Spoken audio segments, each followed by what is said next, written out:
ஆண்டவராகிய இயேசுவின் நாமத்தில் உங்களை வாழ்த்துகிறேன். 2024ஆம் ஆண்டு இந்த மே மாதம் 1ஆம் தேதியும் கர்த்தர் தம்முடைய பிள்ளைகளுக்கு பேசும்படியாக அடியுடைய இருதயத்தில் இன்றைய அதிகால வேளையில் தந்த ஒரு வார்த்தை, விசுவாசம் உள்ளவனாயிரு, தேவனிடத்தில் விசுவாசம் உள்ளவனாயிரு, அப்பொழுது உன் காரியங்கள் வாய்க்கும், அப்போது நீ எதிர்பார்க்கிற நன்மைகள் கைகூடி வரும், அப்பொழுது கர்த்தர் சொன்னவைகள் நடக்கும், அப்பொழுது கர்த்தர் உனக்கு வாக்குப்படினபடியே மேன்மை தருவார், அப்பொழுது கர்த்தர் உன்னை இந்த வருஷத்தில் இந்த மாதத்தில் நினைத்தருளி குழந்தை பாக்கியத்தை கொடுப்பார். கர்த்தர் உன்னை நினைத்தருளி இந்த மாதத்தில் ஏற்ற துணையை கொடுப்பார். அதைத்தான் கர்த்தர் இன்றைக்கு அதிகால வேளையில் என் இருதயத்தில் அந்த வார்த்தையை தந்து பாரப்படுத்தினார். அதைத்தான் இந்த கால வேளையில் உங்களுக்கு சொல்லுகிறேன். ஹல்லேலூயா. வேதத்தில் ஒரு சம்பவம் உண்டு. அதை நாம் தியானிக்கும் போது ஆண்டவரிடத்தில் எந்த சூழ்நிலையிலும் விசுவாசம் உள்ளவர்களாய் நாம் இருந்தால் நன்மை பெற்றுக்கொள்ள முடியும் என்பதை நாம் புரிந்து கொள்ள முடியும். லூக்கா சுவிசேஷ புஸ்தகம் 8ஆம் அதிகாரத்தை நாம் திருப்பிக் கொள்ளும்போது அதில் 41வது வசனத்திலிருந்து ஒரு சம்பவம் உண்டு. அதை நான் வாசிக்கிறேன், கவனிங்க. அப்பொழுது ஜெபாலய தலைவனாகிய எவிரு என்னும் பேருள்ள ஒருவன் வந்து இயேசுவின் பாதத்தில் விழுந்து 12 வயதுள்ள தன்னுடைய ஒரே குமாரத்தி மரண அவஸ்தையாக இருந்தபடியால் தன் வீட்டிற்கு வரும்படி அவரை வேண்டிக் கொண்டான் என்று சொல்லப்பட்டிருக்கிறது. ஒரு ஜெபாலய தலைவன் தன்னுடைய ஒரே மகள், 12 வயதுள்ள ஒரே மகள், ஏகபுத்திரி, மரணத்தின் அவஸ்தையில் இருக்கிறாள், அதாவது மரிக்கும் தருவாயில் இருக்கிறாள். அந்த நேரத்தில் ஆண்டவராகிய இயேசுவினிடத்தில் வந்து அவர் பாதத்தில் விழுந்து தன்னுடைய மகளை சுகமாக்கும்படி வேண்டிக் கொள்ளுகிறார். இயேசு கிறிஸ்து உடனே நான் வர்றேன்னு சொல்லிட்டு புறப்பட்டு போகிற வழியில் இன்னொரு சம்பவம் நடக்கிறது. திரளான ஜனங்கள் அவரை நெருக்கி கொண்டு போகும்போது அந்த கூட்டத்தின் மத்தியிலே ஒரு சகோதரி வந்து இயேசுவை தொட்டு சுகத்தை பெற்றுக்கொள்ள சற்று தாமதமாகிவிட்டது. இப்போ அந்த இன்சிடென்ட், அதாவது இயேசு கிறிஸ்துவை அழைக்கிறான், இயேசு கிறிஸ்து புறப்பட்டு வருகிறேன் என்று சொல்லுகிறார். ஆனால் அதற்குள் வேறொரு சம்பவங்கள் நடக்கிறது. அது ஒரு சில மணி நேரங்கள் கடந்து போய்விட்டது. அந்த இடத்துல இயேசு சற்று போவதற்கு தாமதமானது நிமித்தம் ஜெபாலய தலைவனுடைய வீட்டிலிருந்து ஒரு நபர் வந்து அவரிடத்தில் பேசுகிறார். 49ஆம் வசனம். அவன் இப்படி பேசி கொண்டிருக்கையில் ஜெபாலய தலைவனுடைய வீட்டிலிருந்து ஒருவன் வந்து அவனை நோக்கி, உம்முடைய குமாரத்தை மரித்து போனால் போதகரை வருத்தப்படுத்த வேண்டாம் என்றான். அதை கேட்டு இயேசு அதை கேட்டு, பயப்படாதே, விசுவாசம் உள்ளவனாயிரு, அப்பொழுது அவள் ரட்சிக்கப்படுவாள் என்றார். ஹல்லேலூயா. ஜெபாலய தலைவன் இயேசுவினிடத்தில் வந்து இயேசுவை வருந்தி அழைத்தான். இயேசுவும் வருகிறேன் என்று சொன்னார். ஆனால் ஆண்டவராகிய இயேசு ஜெபாலய தலைவன் வீட்டுக்கு போகிறதற்கு முன்பதாகவே அந்த பிள்ளை மரித்து போய்விட்டது. மரித்து போன அடுத்த கணம் வீட்டிலேருந்து ஒரு நபர் வந்து, இனி போதகரை வருத்தப்படுத்த வேண்டாம், அப்படியானால் பிள்ளை மரித்து போய்விட்டது, இனி பிள்ளையை நம்ம அடக்கம்தான் பண்ணணும், ஆகவே இனி போதகரை அழைச்சிட்டு வந்து பிரோஜனம் இல்லை, ஆகவே அவரை வருத்தப்படுத்தண்டா அவரை அனுப்பி விட்டுருங்க அப்படின்னு அவன் சொல்லிட்டு இருக்கிறான். எதை காட்டுகிறது என்று சொன்னால், எப்போவுமே ஒரு மனிதன் வியாதி படுக்கையில் இருக்கும்போது, மரணத்தின் விளிம்பில் இருக்கும்போது நிச்சயமாக பிழைக்க வழி உண்டு என்று சொல்லி ஜெபிப்பதை நாம் அறிந்திருக்கிறோம். மரணத்தின் விளிம்பில் இருக்கும்போது மருத்துவர்கள் கைவிட்டிருந்தாலும் அந்த கடைசி செகண்டில் அந்த இடத்துல துடிச்சிட்டு, அப்படி துடிச்சிட்டு இருக்கிற வேளையில் கூட ஒரு நம்பிக்கை உண்டு, இயேசு குணமாக்குவார்னு சொல்லி ஊழியர்களிடத்தில் ஃபோன் பண்ணி ஜெபிக்கிறதை நாம் அறிந்திருக்கிறோம். அதே நேரத்தில் உயிர் போயிடுச்சு அப்படின்னா அதுக்கப்புறம் எந்த ஊழியக்காரனையும் ஃபோன் பண்ணி கூப்பிட்ற வழக்கம் யாரிடத்துலையும் இல்லை. என்னுடைய ஊழிய அனுபவத்தில் நானும் பார்த்ததில்லை. அப்போது மறிச்சிட்டாங்கன்னா அடுத்த கணம் என்ன தீர்மானம், இனி அவ்வளவுதான், ஒன்றும் பண்ண முடியாது, இனி அடக்கம்தான் பண்ணணும், இனி ஜெபித்தும் பலன் இல்லை அப்படி சொல்லி அடக்கத்திற்கு ஏற்பாடு செய்கிறதை நாம் பார்த்துருக்கிறோம். அதே போல தான் இந்த ஜெபாலய தலைவனுடைய வீட்டிலிருந்து ஒரு செய்தி வருகிறது, பிள்ளை மரித்து போய்விட்டால் இனி போதகரை மறுத்தப்படுத்த வேண்டாம், அப்படியானா என்னென்னா இனி நம்ம அடக்கந்தாம்பா பண்ணணும், அவர் வந்து புரோஜனம் இல்லை, அவர் அனுப்பிடு, இனி ஒன்றும் பண்ண முடியாதுன்னு சொல்கிறான். இது எதை காட்டுகிறது என்று சொன்னால், கடந்த நாட்களில் ஆண்டவரிடத்தில் ஒரு காரியத்தை எதிர்பார்த்து விண்ணப்பம் பண்ணியிருப்போம். ஒருவேளை அது குழந்தை பாக்கியத்திற்காக இருக்கலாம், இல்லை திருமண காரியங்களுக்காக இருக்கலாம், இல்லை ஒரு வேலை காரியத்துக்காக இருக்கலாம். வேலை எதிர்பார்த்து கூட தேவ சமூகத்தில் விண்ணப்பம் பண்ணி காத்திருந்திருக்கலாம், இல்லை ஒரு டிரான்ஸ்ஃபர், இல்லை ஏதோ ஒன்றுக்காக. ஆனால் இப்போது அந்த காரியம் நடப்பதற்கு வாய்ப்பில்லை என்கிற சூழ்நிலை நமக்கு வந்திருக்கலாம். ஒருவேளை கடந்த நாட்கள் மட்டும் நடப்பதற்கு வாய்ப்பு இருக்கிறது, கொஞ்சம் விசுவாசமாக இருப்போம், எப்படி வேலை கிடைத்துவிடும், எப்படியும் திருமணமாகிவிடும், எப்படியும் குழந்தை நாம் பெற்றுக்கொள்வோம், எப்படி நாம் நினைத்த காரியம் நடக்கும் என்று சொல்லி நம்பியிருந்த நேரத்தில் இனி சூழ்நிலை எதிரடையாய் மாறி இருக்கலாம். இனிமேல் நமக்கு நடக்காது, இனிமேல் நமக்கு அது வாய்ப்பாது, இனி வாய்ப்பதில் என்கிற ஒரு சூழ்நிலை எதிரடையாய் மாறி இருக்கலாம். அப்படி சூழ்நிலை எதிரடையாய் மாறி இருக்கும்போது அடுத்த கணம் நாம் தேவன் மேல் வைத்த நம்பிக்கையை விட்டு விடுவோம், ஆண்டவர் மீது வைத்திருந்த விசுவாசத்தை விட்டு விடுவோம். என்ன விசுவாசத்தை விட்டுருவோம்? சூழ்நிலை எதிரடையாக இருக்குது, இனி நடப்பதற்கு சாத்தியமில்லை. சிலர் சொல்லுவாங்க, குழந்தை பாக்கியத்திற்கு டாக்டர் செக் பண்ணிட்டு சொல்லுவாங்க, உங்களுக்கு குழந்தை பிறக்க வாய்ப்பே இல்லை அப்படின்ட்டுருவாங்க. குழந்தை பிறக்க வாய்ப்பே இல்லைன்னு சொன்னோன்னே அவங்களுக்கு நம்பிக்கை இழந்து விடுவார்கள். சிலர் சொல்லுவாங்க, உனக்கு வயசாகி போச்சு, இனி எங்கே உனக்கு கல்யாணம் ஆக போகுது. அல்லேலூயா. ஆமாம், வயசு 7 வயசாகி போச்சு, இனி எங்கே உனக்கு கல்யாணம் ஆக போகுது, உனக்கு யார் பொண்ணு தரப்போகிறா, உனக்கு யார் மாப்பிள்ளை தரப்போகிறா அப்படின்னு சொல்லுவாங்க. இதை கேட்ட உடனே நமக்குள்ள ஒரு என்ன உண்டாகும், நமக்கு தான் வயசாகி போச்சு, கண்ணாடியை பார்த்துட்டு, ஆமாம் நமக்கு வயசாகி போச்சு, பெண் பிள்ளைங்கள்லாம் 30 வயசு தாண்டா நம்பிக்கை இழந்துடுறாங்க, இனி வயசாகி போச்சு, ஆண் சகோதரர்கள்லாம் கொஞ்சம் வயசாகிட்டுனா உடம்பை பார்த்துட்டு இனி நமக்கு எவன் பொண்ணு தருவோம், அப்படி தன்னம்பிக்கை இழந்துடுறோம். ஏதோ ஒரு காரியத்தை எதிர்பார்த்து காத்திருக்கிறோம், அந்த காரியம் நடக்கும் என்று நம்பிக்கை இருக்கிறது, ஆனால் நடக்காது என்கிற சூழ்நிலை, எதிரடையான சூழ்நிலைகள் நம் வாழ்க்கையில் வந்த பிறகு அதை நாம் பார்த்து இனிமேல் வாய்ப்பது கஷ்டம்னு சொல்லி சோர்ந்து போகிறோம். ஒருவேளை இந்த மாத துவக்கத்திலையும் இதை கேட்கிற இந்த வீடியோ மூலமாக இந்த செய்தியை பார்க்கிற தேவ பிள்ளைகள் ஒன்றை சொல்லுகிறேன். உங்கள் வாழ்க்கையில் ஒருவேளை காத்திருந்தேன், நடக்கும் என்று நம்பியிருந்தேன், ஆனால் இனி சாத்தியமில்லை என்று எண்ணிக்கொண்டிருக்கிறீர்களோ, ஒருவேளை நம்பிக்கையற்று இருக்கிறீர்களோ, இந்த கால வேளையில் இந்த வீடியோ மூலமாக நான் சொல்லுகிற ஒரு காரியம், என்னுடைய பிள்ளைகளை, நீங்கள் நம்பிக்கையற்றிருக்கிற இந்த வேலையில் சூழ்நிலைகள் எதிரடையாய் அமைந்து நீ நடப்பதற்கு வாய்ப்பே இல்லை எண்ணிக்கொண்டு இருக்கிற இந்த வேலையில் கர்த்தர் சொல்லுகிற வார்த்தை, விசுவாசம் உள்ளவனாயிரு, உன் காரியங்கள் வாய்க்கும். அல்லேலூயா. விசுவாசம் உள்ளவனாயிரு, தேவனிடத்திலிருந்து உனக்கு நன்மை வரும். உன் வாழ்க்கை பாதையில் நீ நம்பவே முடியாத அளவுக்கு சூழ்நிலைகள் எதிரடையாக இருக்கலாம், நீ சாத்தியம் இல்லை என்று சொல்லுகிற அளவுக்கு உன்னுடைய வாழ்க்கை பாதையில் போராட்டங்கள் சூழ்ந்து கொண்டு உன்னை நெருக்கலாம்.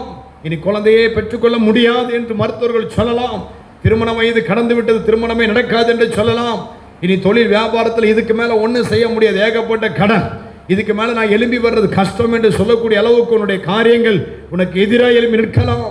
எந்த நன்மை காத்திருந்தாயோ அந்த நன்மை கிடைக்காது என்று ஒருவேளை இந்த கால வேளையில் இந்த செய்தியை பார்க்க மட்டும் நினைத்திருந்தாலும் கர்த்தர் இன்றைக்கு சொல்லுகிறார், விசுவாசம் உள்ளவனாயிரு, அப்பொழுது உன் காரியம் வாய்க்கும். நீங்கள் விண்ணப்பம் பண்ணும்போது உங்கள் வாழ்க்கையில் நன்மை நடக்கும் என்று விசுவாசத்தோடு விண்ணப்பம் பண்ணியிருந்தீர்கள் அல்லவா, அந்த விசுவாசத்தில் அப்படியே இருங்க.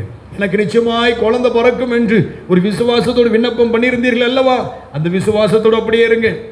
எனக்கு எப்படியும் திருமணமாகும், ஏற்ற துணை வரும், அந்த விசுவாசத்தோடு விண்ணப்பம் பண்ணியிருந்தீர்கள் அல்லவா, அந்த விசுவாசத்தில் அப்படியே இருங்க.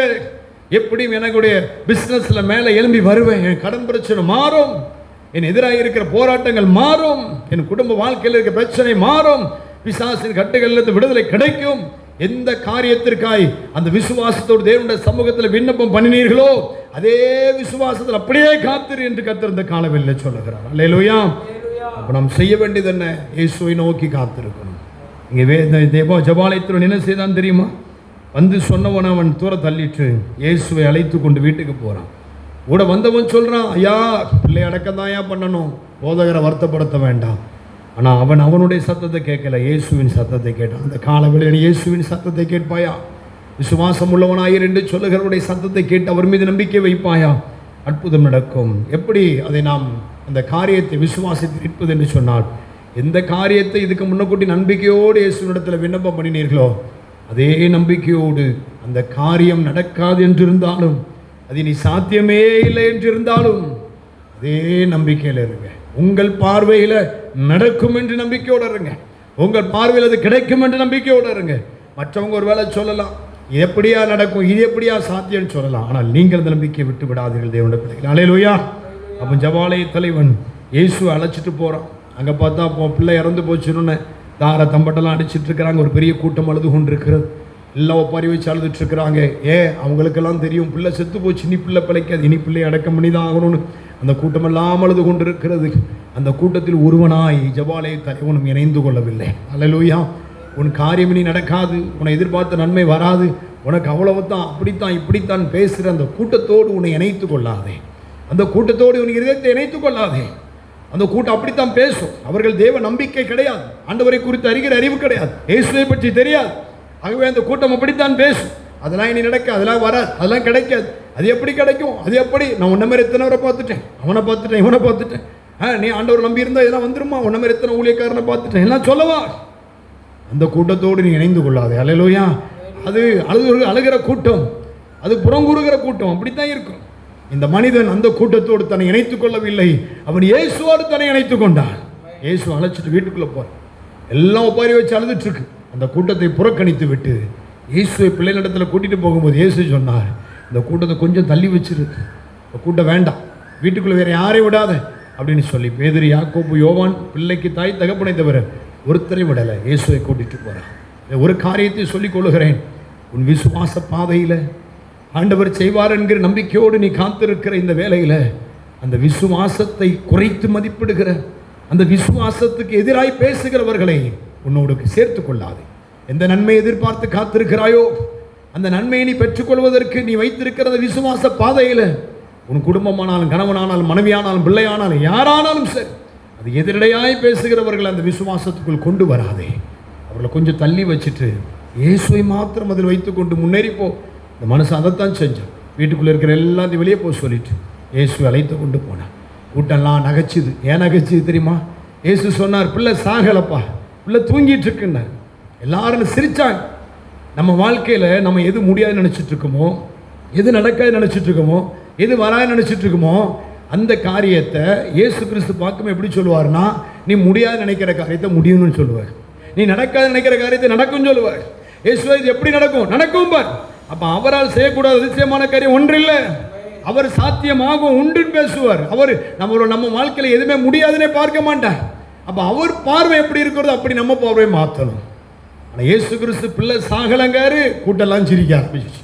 அவ்வளவு நேரம் பிள்ளைக்காக அழுத கூட்டம் இப்போ சிரிக்குது. என்ன சிரிக்குது? பைத்தியக்காரன், பிள்ளை செத்து போச்சு அப்படிங்க. நம்ம வாழ்க்கையில் அப்படித்தான். குழந்தை பாக்கியத்தை காத்திருக்கிற மகளே, வேதனையோடு பார்த்து கொண்டிருக்கிறாய். நான் பேசும்போது ஆவியானவர் மிகுந்த பாரப்படுத்துகிறார். என்ன மிகுந்த வேதனையோடு இருக்கிறாய். ஒன்று சொல்லிக் கொள்ளுகிறேன், குழந்தையே உனக்கு பிறக்காது, யார் சொன்னாலும் கேட்காது. டாக்டரே சொல்லிட்டாங்க, அதெல்லாம் தள்ளி போடு. டாக்டராக குழந்தைய உண்டாக்க போகிறான்? டாக்டர் உண்டாக்கல, இயேசு உண்டாக்குகிறார். ஏசாயா 44:2 என்ன சொல்லுகிறது? உன் தாயின் கர்ப்பத்தில் உன்னை உண்டாக்கி உருவாக்கி உனக்கு துணை செய்கிற தேவன் அவர்தான் உண்டாக்குறார். அவர் சொல்றார், நானும் உண்டாக்குறேன். சாராக்கு 90 வயசு, ஆபிரகாம் 100 வயசு, பிள்ளை உண்டாக்கலையா? மஷெல்லாம் என்ன சொல்லியிருப்பான், இவன் கிழவன் கிளவி ஆயிடுச்சு, உங்களுக்கு பிள்ளை பக்குமா, இந்த தாத்தாக்கு மாட்டிக்கு பிள்ளை பிறக்குமான்னு சொல்லியிருப்பான். ஆனால் ஆண்டவர் சொன்னார், ஆபிரகாமே, என்னால் செய்யக்கூடாது அதிசயமான காரியம் ஒன்று இல்லைன்னு சொல்லி ஆபிரகாமுக்கு சொன்ன வாக்குத்தத்தை நிறைவேற்றினவர் இந்த வேளையில் உனக்கு சொல்லுகிறார். நான் பேசிக்கொண்டிருக்கும் போது உன் கை இப்போது ஒரு கற்பத்தில் வைக்கப்படட்டும். நீ சொல், என் ஆண்டவர் என் கற்பத்தில் பிள்ளையை உண்டாக்குறார் என்று சொல். உண்டாக்குவார் அல்ல, உண்டாக்குகிறார் என்று சொல். அது செத்து போன கற்பமானால் இந்த வேளையில் உயிர்ப்பிக்கப்படும். அல்லேலூயா. திருமணத்திற்கு காத்திருக்கிற பிள்ளைகளுக்கு சொல்லுங்க, எத்தனை வயதாயிற்று, கண்ணாடி போய் பார்த்துட்டு வயசாயிட்டுலாம் பார்க்காது, கண்ணை மூடுங்க. ஏசப்பா, எனக்கு ஏற்ற மணவாளனை நீர் கொண்டு வந்து விட்டதுக்காக நன்றி, இந்த மாதத்தில் கொண்டு வந்து விட்டதுக்காக நன்றி, ஏற்ற மணவாட்டியை கொண்டு வந்து விட்டதுக்காக நன்றின்னு சொல்லு. உனக்கெல்லாம் பொண்ணியம் கொடுப்பான், உனக்கெல்லாம் மாப்பிள்ளை கிடைக்குமா? புறக்கணித்து போட இந்த வார்த்தையை. இப்படி பேசுகிற கூட்டம் நமக்கு தேவையில்லை. நமக்கு தேவை இயேசு. வாளையத்தில் அதைத்தான் செய்தான். அல்லேலூயா. இந்த கடன் பிரச்சனையிலிருந்து எப்படி எழும்ப போறேன், இந்த கடனிலிருந்து எப்படி வெளியே வர போறேன், பேசுகிற கூட்டத்தை புறக்கணித்து போடு. அவனாலே செய்யக்கூட அதிசயமான காரியம் ஒன்றுமில்லை. சமாரியா பட்டணத்தில் பிள்ளையை வெட்டி தின்கிற அளவுக்கு இருந்த பஞ்சத்தை 24 மணி நேரத்தில் மாற்றி தேசத்தில் செழிப்பை கட்டளையிட்டவர். இந்த வீடியோ பார்க்கிற இந்த செகண்ட்ல சொல்றேன், இந்த செகண்ட்லேருந்து 24 மணி நேரத்தில் உன் வாழ்க்கையை மாற்ற அவர் வல்லவராக இருக்கிறார். அவரால் செய்யக்கூட அதிசயமான காரியம் ஒன்றுமில்லை. குறைவு என்று என்னாதே. 2 5 அப்பத்து 2 மீன் இயேசுவின் இடத்துல கொண்டு கொடுத்து அந்த கூட்டெல்லாம் பார்க்குது, 5000 பேருக்கு மேலே இருக்கிறான். 5 அப்பத்து 2 மணி அவர் என்ன செய்ய போறார்? சீசர்களுடைய பார்வையில் 5 அப்பமும் 2 மீனும் அது 2 பேர் திங்கிற அளவுக்கு ஃபுட்டு தான். ஆனால் இயேசு அதை எப்படி பார்த்தார் தெரியுமா? இந்த கூட்டெல்லாம் சாப்பிட்டு மீதியான துணிக்கு எடுக்கப்படும் என்று பார்த்தார். அதே போல நடந்ததல்லவா? உன் வாழ்க்கையில் நடக்கும். விசுவாசம் உள்ளவனாய் உன் வாழ்க்கையில் நடக்கும். அவர் சொல்லுகிறார், நீ வாழ்க்கையில் நான் நினைத்ததை செய்வேன், நான் திட்டம் பண்ணியதை செய்வேன். ஆகவே ஆண்டவர் எப்படி பார்க்கிறாரோ அப்படி உங்கள் பார்வையை மாற்றுங்க. இயேசு சொன்னார், பிள்ளை மரிக்கவில்லை, தூங்கிக்கிட்டு இருக்கிறார். செபாலை தலைவன் அந்த பார்வையை மாற்றினான். இயேசு பிள்ளையை தூங்கிட்டு இருக்கிறார் அவனு நம்பினான். பிள்ளை தூங்குறான் அப்படின்னு நம்பி இயேசு அழைத்து கொண்டு உள்ளே போனான். ஒரு கூட்டம் சிரித்தது, அவள் மரித்து போய்விட்டாள் என்று புறக்கணித்து போட்டு உள்ளே கூட்டு போனான். நடந்தது என்ன? நேராக போனார். 54 வசனம் கீழே படிக்கும்போது லூக்கா 8:54 எல்லாரையும் அவர் வெளியே போக பண்ணி அவளுடைய கையை பிடித்து பிள்ளையை எழுந்திரு என்றார். அப்பொழுது அவர் உயிர் திரும்ப வந்தது. உடனே அவள் எழுந்திருந்தாள். அவளுக்கு ஆகாரம் கொடுக்கும்படி கட்டளையிட்டார். அல்லேலூயா. இந்த கால வேளையில் அப்படித்தான் இயேசு செய்வார். அந்த கூட்டம் நகைக்கிற கூட்டத்தை பார்த்துட்டு, பிரயாசம் பண்ணுற கூட்டத்தை பார்த்துட்டு, நீ நடக்காதுங்கிற கூட்டத்தை பார்த்துட்டு நீ ஏன் சோர்ந்து போகிறாய் மகனே மகளே? இன்றைய கர்த்தர் உன்னோடு தெளிவாய் சொல்லுகிறேன். அதிகால வேளையில் கர்த்தர் இந்த வார்த்தை எனக்கு தந்தார். இந்த வார்த்தை என் பிள்ளைகளுக்கு பேசி அனுப்பு. என் அன்பு என்னுடைய பிள்ளைகள் விசுவாசம் உள்ளவனாயிரு. நிச்சயமாக எதிர்பார்க்கிற நன்மைகள் இந்த மே மாத துவக்கத்திலிருந்து நீ காண்பாய். ஜெபிக்கலாமா? நல்ல பிதாவை நன்றிதயத்தோடு துதிக்கிறேன். கர்த்தர் கொடுத்த நல்ல வார்த்தைக்காக ஸ்தோத்திரம். எங்களோடு பேசியிருக்கிறீர் அப்பா. தகப்பனே, கடந்த நாட்களில் ஒருவேளை மீது நம்பிக்கை வைத்துவிட்டு விசுவாசம் வைத்துவிட்டு, ஆனால் சூழ்நிலைகள் எதிரடையாய் மாறி இனியும் எங்களுக்கு நன்மை கிடைக்குமோ, இனியும் எங்களுக்கு ஆசீர்வாதம் வருமோ, இனியும் நாங்கள் எதிர்பார்க்கிறதை நாங்கள் பெற்றுக்கொள்வோமோ என்று ஒரு வேலை கலங்கி போய் கொண்டிருக்கிற இந்த வேலையில கூட என் ஆண்டவர் சொல்லுகிறேன், விசுவாசம் உள்ளவனாயிரு, விசுவாசம் உள்ளவனாயிரு. என்னிடத்தில் வரும்போது என்ன விசுவாசத்தோடு விண்ணப்பம் பண்ணினாயோ அதே விசுவாசம் உள்ளவனாயிரு என்று இந்த மாத துவக்கத்தில் எங்களுக்கு சொல்லியிருக்கிறேன். இதோ உங்களுடைய பிள்ளைகளுக்கு சொல்லியிருக்கிறேன். இதை கேட்கிற பிள்ளைகள் நீ விசுவாசத்தோடு காத்திருப்பார்கள், நன்மை உண்டாவதாக இயேசுவின் நாமத்தினால். இந்த கால வேளையில இந்த வீடியோ பார்க்கிற சத்தத்தை கேட்கிற பிள்ளைகளுக்காக நான் ஜெபிக்கிறேன். அப்பா, உங்களுடைய பிள்ளைகள் இனி அவிசுவாசியா இராமல் விசுவாசம் உள்ளவர்களாக இருக்கத்தக்க நீர் பலனை தார். உங்களுடைய பிள்ளைகளுடைய வாழ்க்கையில இனி நன்மை கிடைக்காது என்று பேசுகிற கூட்டத்தை புறந்தள்ளிவிட்டு, இனி சாத்தியமில்லை என்று சொல்லுகிற கூட்டத்தை புறந்தள்ளிவிட்டு, மருத்துவம் சொல்லுகிறது என்று சொல்லி ஏதோ ஒரு அவிசுவாசமான காரியத்தை பேசி உங்களுடைய பிள்ளைகளை டிஸ்கரேஜ் பண்ற அந்த கூட்டத்தை புறந்தள்ளிவிட்டு தேவனை நம்பத்தக்க இருதயத்தை உங்களுடைய பிள்ளைகளுக்கு இந்த கால வேளையில கொடுப்பீராக சுவாமி, கொடுப்பீராக சுவாமி. ஜெபாலய தலைவன் அவிசுவாசம் உள்ள எண்ணங்களை விட்டுவிட்டு இனி பிள்ளை பிழைக்காது என்கிற மற்றவர்கள் சொல்லுகிற காரியத்தை விட்டுவிட்டு என் ஆண்டவர் இயேசுவை உறுதியாய் நம்பி நின்றது போல இந்த சத்தத்தை கேட்கிற பிள்ளைகள் இந்த மாதத்திலும் உறுதியாய் நிற்பார்களாக. இந்த சத்தத்தை கேட்கிற பிள்ளைகள், இந்த வீடியோ பார்க்கிற பிள்ளைகள் தகப்பனை உறுதியாய் இருப்பார்களாக. என் ஆண்டவர் இயேசுவால் கூடும் என்று நம்பிக்கையோடு இருப்பார்களாக. என் தேவன் இந்த மாதத்தில் அற்புதத்தை செய்வீராக, அற்புதத்தை செய்வீராக சுவாமி. குழந்தை பாக்கியத்திற்கு காத்திருக்கிற பிள்ளைகளுக்காய் மீண்டும் நான் ஜெபிக்கிறேன். ஆண்டவரே, 90 வயதுப்பா சாராக்கு, ஆபிரகாமுக்கு 100 வயது. சுற்றி இருக்கிறவங்களாம் சொல்லியிருப்பாங்க, இந்த தாத்தா பாட்டிக்கு அன்னைக்கு குழந்தை பிறக்க போது என்று சொல்லி. சாராவினுடைய கற்பம் செத்து போயிச்சப்பா. ஸ்திரீகளுக்கு உண்டான வழிபாடு நன்றவாயிற்று. மருத்துவ ரீதியாக இனி சாத்தியமே இல்லை. ஆனால் மனிதன் தீர்மானிக்கிற மருத்துவமோ மனிதன் ஞானமோ குழந்தையை கொண்டு வருவதல்ல, நீர் குழந்தையை உண்டு பண்ணுகிறீர், நீர் குழந்தையை சிருஷ்டிக்கிறீர். உமக்கு வயது ஒரு பொருட்டல்ல. உமானை செய்யக்கூட அதிசயமான காரியம் ஒன்றும் இல்லப்பா. இந்த கால வேளையில கூட குழந்தை பாக்கியத்தை காத்திருக்கிற பிள்ளைகள் இந்த விசுவாசத்தோடு இனி இந்த நாளில் இருந்து அவர்கள் தங்கள் வாழ்க்கை பயணத்தில் அவர்கள் தங்கள் அர்ப்பணித்து ஓடுவார்களாக. என் தேவன் அற்புதத்தை செய்கிறதுக்காக நன்றி, நன்மையை செய்கிறதுக்காக நன்றி. மாத்திரம் இல்லை, திருமணத்திற்கு காத்திருக்கிற பிள்ளைகளுக்கு ஏற்ற துணையை கொண்டு வருகிறதுக்காக நன்றி. என் தேவன் அற்புதத்தை செய்கிறதுக்காக ஸ்தோத்திரம். வியாபாரம் தொழிலில் முடங்கி கிடக்கிற பிள்ளைகள் அதிலிருந்து எழுப்புவார்களாக. கடன் பிரச்சனை மாறுவதாக. நீயோ கடன் வாங்காதிருப்ப, அநேக சாதிகளுக்கு கடன் கொடுப்பாய் என்று சொன்ன வார்த்தையின்படி கடன் கொடுக்கிறவர்களாய் மாறுவார்களாக சுவாமி. வேலைக்கு காத்திருக்கிற பிள்ளைகளுக்கு வேலை கிடைக்கட்டும். நான் எதிர்பார்த்த இடத்துல வேலை கிடைக்கல, முடிஞ்சு போச்சு, அந்த இடம் வேக்கண்ட் காலியாயிடுச்சு, நீ எனக்கு எங்க கிடைக்கும்னு சொல்லி ஒரு வேலை சூழ்நிலைகளை கண்டு துவண்டு இருக்கிற பிள்ளைகள் இந்த சத்தத்தை கேட்பார்கள். ஆனால் என் ஆண்டவர் சொல்லுகிறீர், விசுவாசம் உள்ளவனாயிரு, விசுவாசம் உள்ளவனாயிரு மகளே, உன் காரியங்கள் எல்லாம் செய்து கொடுப்பேன்னு சொல்லியிருக்கீங்க. நீர் இல்லாத வேலை இருக்கிறவர்களை மாற்றுகிற தேவன். இந்த பிள்ளைகளுக்கு உண்டு பண்ணி கொடுப்பீங்க, வேலை வேக்கண்ட உண்டு பண்ணி கொடுப்பீங்க. அப்படின்னு செய்கிறதுக்காக நன்றி. எதிர்பார்க்கிற வெளிநாட்டு விசா, தூர தேசத்திற்காக காத்திருக்கிற பிள்ளைகளும் உண்டப்பா. என் தேவன் அற்புதம் செய்வீராக. வாசல் திறக்கப்படட்டும். தூர தேசத்தில் இருக்கிற பிள்ளைகளும் உண்டு. தகப்படே இந்த பிள்ளைகளுக்குள்ள தேவைகளை சந்தியும். நீர் கூட இருந்து பாதுகாத்துக்கொள்ளும். வேலை ஸ்தலத்தில் உயர்வை மேன்மையும் கட்டளிடுங்க. கர்த்தர் நன்மையை கொடுங்க. அந்த தேசத்தில் இருக்கிற பிள்ளைகள் பாதுகாக்கப்படுவார்களாக. விசேஷமாக அரபு கண்ட்ரிகள் அந்த நாட்களில் நடக்கிறது நாங்கள் அறிந்திருக்கிறோம் ஆண்டவர்.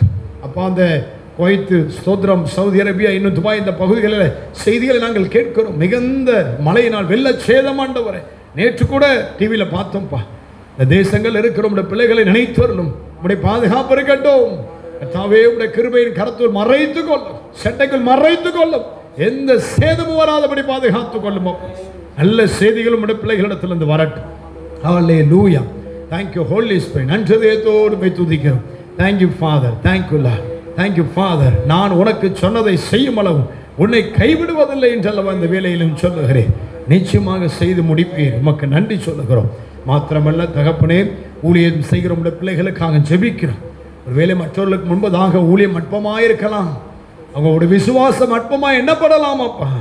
ஆனால் உமக்கு காத்திருக்கிற பிள்ளைகள் ஒருபோதும் வெட்கப்பட்டு போனதாய் சரித்திரம் இல்லப்பா. இந்த வேளையில கூட ஊழியம் செய்கிற பிள்ளைகளுக்காக நீ சொல்லுகிறீர், நான் கர்த்தர், நான் மாறாதவர், எனக்கு காத்திருக்கிறவர்கள் வெட்கப்படுவதில்லை என்பதை அறிந்து கொள்ள செய்வேன் என்று சொல்லுகிறேன். தகப்பனே, உம்முடைய வல்லமை வெளிப்படுத்த போகிறீர், மகிமை விளங்க பண்ண போகிறீர். இந்த மாத துவக்கங்களில் இருந்து அற்புத ஆச்சரியமான காரியங்களை செய்ய போகிறீர். பொருளாதாரத்தில் உயர்வை கொடுக்க போகிறேன், மேன்மை கொடுக்க போகிறீர். விருப்பங்களை ஊழியம் செய்கிற பிள்ளைகளுக்கு நிறைவேற்றி கொடுக்க போகிறீர். மக்கள் நன்றி. ரட்சிக்கப்படாத கணவனை குறித்து கலங்குகிற பிள்ளைகள் உண்டு, ரட்சிக்கப்படாத பிள்ளைகளை குறித்து கலங்குகிற அப்பா ஸ்தோத்திர பெற்றோர் உண்டு. ஒரு வேலைக்கு தாவே இதை பார்த்து கொண்டிருக்கிற பிள்ளைகள் மனம் சோர்ந்திருந்தால் கர்த்தருடைய வல்லமை தொடட்டும். கணவர்மார் ரட்சிக்கப்படட்டும், பிள்ளைகள் ரட்சிக்கப்படட்டும். ரட்சிக்கப்படாத மனைவிகள் பிரிந்திருந்தால் வாழ்க்கையை அவர் இணைந்து உண்மை மகிமைப்படுத்துவார்களாக. கர்த்தர் ஆசீர்வதியும். மாத்திரமல்ல, இந்த மாத ரிசல்ட் வருதுப்பா, 12th 10th 11th ரிசல்ட் வருதுப்பா. உடைய பிள்ளைகளை நினைத்தவர்களும் சுவாமி நல்ல மதிப்பெண் எடுத்து பாஸ் பண்ணணும். உடைய பிள்ளைகள் ஒருத்தர் கூட ஃபெயில் ஆகக்கூடாதுப்பா. உடைய பிள்ளைகளுக்கு திட நம்பிக்கை கூடும், தன்னம்பிக்கை கூடுங்க. உடைய பிள்ளைகள் தோல்வி அடையக்கூடாது. நல்ல மதிப்பெண் எடுத்து பாஸ் பண்ணட்டும், அடுத்து நல்ல கல்லூரியில் சேரட்டும், நல்ல ஸ்கூலில் சேரட்டும், நல்லா படிக்க ஞானம் கொடுங்க. நீட் எக்ஸாம் காத்திருக்கிற பிள்ளைகளுக்கும் என் தேவன் பக்கத்துணையாய் என்று எதிர்பார்க்கிற மருத்துவ சீட் கிடைக்க உதவி செய்யுங்க. இந்த மருத்துவ சீட் உங்களுக்கு கிடைக்கட்டும், அரசு கல்லூரியில் கிடைக்கட்டும். அதுக்கு ஏற்ற வழிமுறையை வாசலை திறந்து கொடுங்க. தொடர்ந்து கிருபை இருக்கட்டும், காத்துக்கொள்வீராக. தகப்பனை மாத்திரமல்ல, இந்த ஊழியத்தை சிநேகிக்கிற பிள்ளைகளை ஆசீர்வதியும். இந்த ஊழியத்தில் பங்கு பெற்று ஓடுகிற பிள்ளைகளை ஆசீர்வதியும். இந்த ஊழியத்தை தாங்குகிற பிள்ளைகள் உண்டப்பா, ஒரு மாதமும் கொடுத்து தாங்குகிற பிள்ளைகள் உண்டு. ஆசீர்வதியும், ஆசீர்வதியும் ஆண்டவரே. 1000 மடங்கு நன்மையை பெற்றுக்கொள்ளட்டும் அப்பா. இந்த நாள் மட்டும் கொடுத்து உதவி செய்து கொண்டிருக்கிற பிள்ளைகளை ஆசீர்வதியும். இனியும் கொடுக்க போகிற பிள்ளைகளை ஆசீர்வதியும். மனதார ஆசீர்வதிக்கிறேன் ஆண்டவரே. எல்லாவற்றிலும் சுகித்திருப்பார்களாக, பெருகியிருப்பார்களாக, உயர்ந்திருப்பார்களாக என்று வாழ்த்துகிறேன். வல்லமையுள்ள கருத்தில் ஒப்பு கொடுக்கிறேன். இந்த வேலைக்காக நன்றி சொல்லுகிறோம். இந்த 2024ஆம் ஆண்டு மே மாதம் 1ஆம் தேதியும் கர்த்தர் எங்களோடு கூட இருக்கிறீர் என்பதை நாங்கள் முழு நிச்சயத்தோடு நம்பி உம்மை துதிக்கிறோம். தொடர்ந்து நடக்கிற எல்லா ஊழியங்களையும் ஆசீர்வதியும். வருகிற 7ஆம் தேதி நடக்கிற அமாவாசை முழு ரோஜை பற்றி ஆசீர்வதியும். திருநெல்வேலி புதிய பேருந்து நிலையம் அப்பா ஸ்தோத்திரம். இந்த திருநெல்வேலி புதிய பேருந்து நிலையத்துக்கு பின்புறம் இருக்கிற கிரேஸ் ஹாலில் வைத்து வருகிற 7ஆம் தேதி மே மாதம் 7ஆம் தேதி செவ்வாய்க்கிழமை நடக்கிற அமாவாசை முழு ரோஜை பற்றி ஆசீர்வதியும். அதில் திரளான ஜனங்கள் கலந்து கொண்டு நன்மை பெற்றுக்கொள்வார்களாக. தொடர்ந்து கர்த்தர் பெரிய காரியங்களை செய்யுங்க. இந்த மாதம் 3ஆவது சனிக்கிழமை நடக்கிற கிறிஸ்தனா கல்யாண மண்டபம், பாளையங்கோட்டை ரயில்வே ஸ்டேஷன் அருகே இருக்கிற கிறிஸ்தனா கல்யாண மண்டபத்தில் நடக்கிற அந்த விடுதலை உபவாச கூட்டத்தை ஆசீர்வதியும். எல்லான ஜனங்கள் பங்கு பெற்று நம்முடைய ஆசீர்வாதத்தை சுதந்திரிப்பார்களாக. கூட அடுத்து நடக்கிற ஒவ்வொரு ஜபத்தையும் ஆசீர்வதி. எங்களை இந்த அறை மட்டும் தாழ்த்தி உயர்த்துகிறோம். ஏசு கிறிஸ்துவின் நாமத்தில் ஜெபிக்கிறீர்கள். ஆமென்.